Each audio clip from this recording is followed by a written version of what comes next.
నడిరేయిలో నీవు నిదురైన రా నీవు గడిపేదెలా కాలము గడిపేదెలా కాలము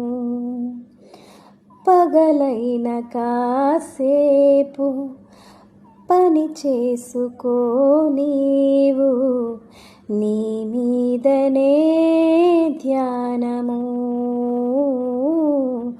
నీ మీదనే ధ్యానము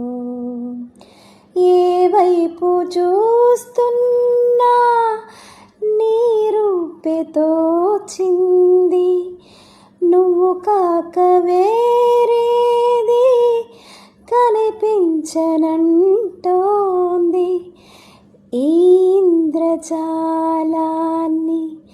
నీవేల చేసింది.